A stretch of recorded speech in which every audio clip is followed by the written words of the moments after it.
Hello students, आज की video में आपको हम पॉलन ग्रेन्स कैसे फर्टिलाइज करते हैं और उनका समय कितना होता है, कितने समय तक वो फर्टिलाइज कर सकते हैं और एजेंसी जिसके माध्यम से वो फ्लावर से दूसरे फ्लावर तक पहुँचते हैं उसके बारे में डिस्कस करें। बायोबिलिटी means a period for which male gamete possesses the ability to fertilize the egg is called viability। माने वो पीरियड जिस पीरियड में जो मेल गैमीट हैं वो फीमेल गैमीट या एग को फर्टिलाइज करने में सक्षम होते हैं, that period is known as viability। In case of wheat and rice, wheat और राइस में ये पीरियड सबसे कम 30 मिनट्स का होता है, but in most of the plants, अधिकांश प्लांट्स में ये काफी कई महीनों तक होता है। अगर हम पॉलन ग्रेन्स की साइज को देखें यार, तो सबसे स्मॉलेस्ट पॉलन ग्रेन होते हैं वो मायोसिस के होते हैं, जिनका 25 म्यूएम होता है। मायोसिस का कितना होता है? 25 न्यूटन मीटर। और लार्जेस्ट पॉलन ग्रेन होता है मिराबिल ज़लापा 250 म्यूएम in diameter, and the longest pollen is Zostera 2500 म्यूएम in length। इतनी इस लंबाई का होता है। स्मॉलेस्ट, लार्जेस्ट, लॉन्गेस्ट, ये तीन अलग अलग उसके पैरामीटर्स हैं।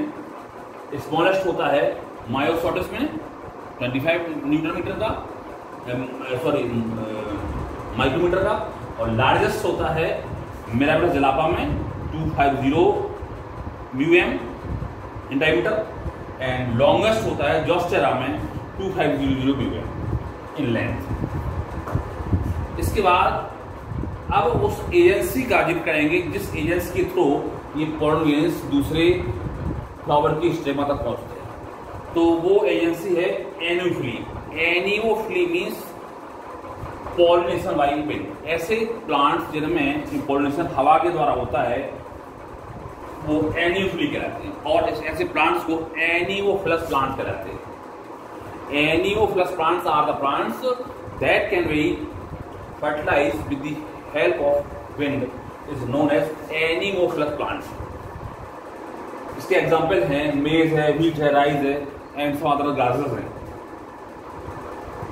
तो इस एनियोफ्ली में क्या होता है, या जो प्लांट्स एनियोफ्लस होते हैं उनमें कौन कौन सी विशेषताएं होती हैं वो अभी हम डिस्कस करें। पहला होता है कि इसमें pollen grains are produced in very very large number. इसमें जो पॉलन ग्रेन्स होते हैं बहुत काफ़ी बड़ी संख्या में बनते हैं, जिससे कि अगर बहुत सारे वेस्टेज भी हो जाए तो भी वो दूसरे पौधे के वर्तिका तक पहुंच जाएं। So pollens are produced in very very large number. Example है जैसे कैनबिस का एग्जाम्पल है कि एक फ्लावर ऑफ कैनबिस लगभग 5 लाख पॉलन बनाता है। 1 flower of cannabis produces about 5 lakh pollen. Second इसकी क्वालिटी है लाइट वेट होते हैं, पाउडरी होते हैं और नॉन वेटेबल होते हैं। मतलब ये गीले नहीं होते हैं, गीले होते हैवी हो सकते हैं तो उन्हें पानी नहीं ठहरता। तो लाइट वेट माने उनका वजन बहुत हल्का होता है। पाउडरी माने पाउडर ऐसे होते हैं जिससे हवा में आप हो सकते हैं। नॉन वेटेबल होते हैं मतलब ये बैट होने से गीले हो जाते हैं, गीले से भारी हो जाते हैं, जैसे नॉन वेटेबल होते हैं। और कुछ में एक पंखों की ऐसी आकृति बन जाती है, में है विंग्स, उनमें विंग्स पाए जाते हैं जो हवा के द्वारा आसानी से मूव कर सकते हैं from one place to another. एक स्थान से दूसरे स्थान तक जाने में इनको आसानी मिलती है, तो उनमें कुछ में विंग्स पाए जाते हैं जैसे पाइन। इसके बाद है exposed anther. Exposed anther means the flowers are found above the leaf. जैसे सपोज ये फ्लावर है और ये लीफ है, तो फ्लावर यहां पाया जाएगा, या अथवा यहां एक टिप पर पाया जाएगा। तो एक्सपोज माने ये हवा इस तक पहुंच जाएगी। अगर लीफ के नीचे होगा तो इसमें थोड़ा लीफ बैरियर काम करती, लेकिन चूंकि ये एक्सपोज्ड है तो विंड आसानी से यहां इस तक पहुंच जाती है। तो exposed anthers. Other one is versatile anthers. Versatile anthers means जो एंथर है वो वर्सेटाइल है। ये पॉइंट पर ऐसा ये कह रहा था versatile anther. Anthers are versatile, so the wind can easily reach to the pollen grains and they blow with the help of wind and reach to the other flower. तो एंथरस versatile. और इसी में स्टिग्मा एक्सपोज होता है। कुछ flower ऐसे होते हैं इसमें स्टिग्मा ऊपर को उठाया जाता है, आसानी से दिख जाता है और वहां पर फ्लावर से जो पॉलिनेशन निकलते हैं वो उस तक आसानी से पहुंच जाते हैं।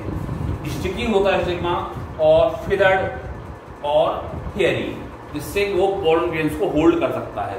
They can hold the pollen grains, जिससे आसानी से पोलन ग्रेन्स उसमें चिपक सकते हैं। तो स्टिग्मा कैसा होता है? एक्सपोज होता है, स्टिकी होता है और फिदर्ड माने पंखयुक्त होता है, या कभी कभी रोम पाए जाते हैं, हेयरी होता है।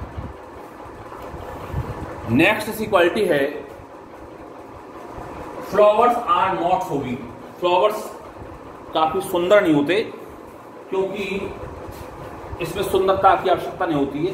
Not guard without nectar and scent. इसमें हवा के द्वारा या परागण होना होता है, तो इसमें इन सब की आवश्यकता नहीं होती। वो तब होते हैं जब फ्लावर रात पे खिलते हैं, तो उनमें वो सुगंध के कारण जब कीट पतंग आकर्षित करते हैं तब इनका होना आवश्यक होता है। एनी फ्लू में ये फ्लावर्स ज़्यादा सुंदर नहीं होते, कलरफुल नहीं होते, और में ना तो नेक्टर पाया था, मकरंद पाया था, और ना ही कोई सुगंध आती है, बहुत अच्छी सुगंध भी नहीं आती। तो the ANC way which the plants take the pollen grains is called anemophilous, जिसमें हम विंड के द्वारा पोलन ग्रेन्स ग्रहण करते हैं प्लांट्स को, वो प्लांट्स कहलाते हैं एनियोफ्लस प्लांट।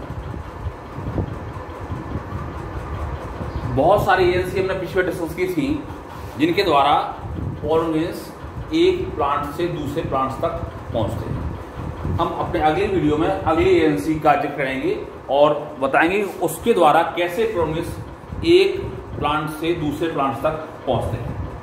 थैंक्स।